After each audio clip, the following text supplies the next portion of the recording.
Hazreti Cebrail Aleyhisselam'ı Allah Tebarek ve Teala bir yeri giberdir. Var falan şehri Ağdar deyip. Cebrail Aleyhisselam ya Allah istadır benne var.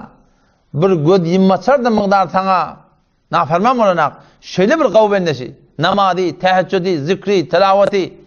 Hem de zayını ya Allah. Şöyle bir benden var. Allah Tebarek ve Teala ne mi deyip diye? Önce şöyle binağdar son deyip.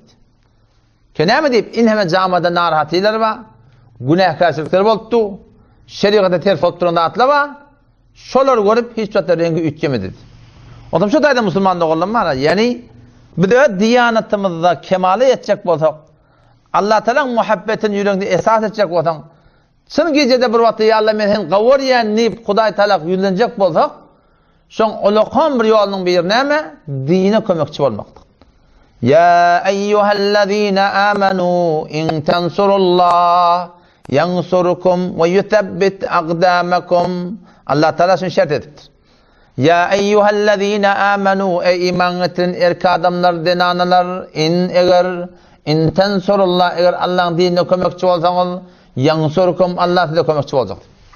Şart ettir Huday Teala.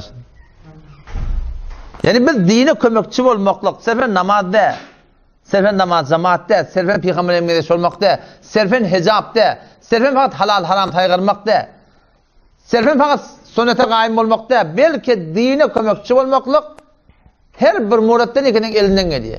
Elin bilen, dilin bilen, fikrin bilen, kalamın bilen, malın bilen, zayine gerek olsa zanın bilen, dine kömekçi bolmaklyk.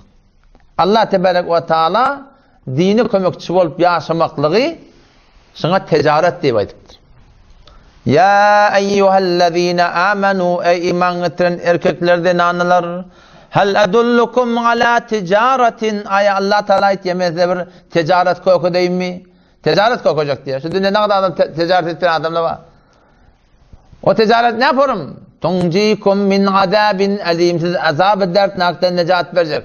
Hem bu dünyaya bat bolacak hem o dünyaya bat bolacak. Allah Teala bir ticarete oradan deyiptir. Ne etmeli onunla? Tu'minune billahi ve rasulihi. Ödün Allah bilen peygambere mu'min olmaklık, Allah Resulü ve yaşamaklık. Bu bir tarafa gaziyeş. Ondan sonra ne? Ve tujahidune fi sabilillahi. Allah'ın yolunu zahmet çekmeklik bi emvalikum ve enfusikum. Mallarınız bilen, zallarınız bilen. Hem malını Allah'ın yolunda sarf etmeklik, hem canını Allah'ın yoluna sarf etmektir. Bu tatları kimin vakti var diye ne bu vakti? 24 saat kemme diye günün sonra getirip baranak. Dini kömekçi olmalı diyen fikir Müslümanın bu konu zihninden çıkırlı. Zindigin biz özümüz kıyınıldığı. Çünkü biz dini kömekçi olmanı fakat özümüz dünyanın hadırtıklar getmeyet.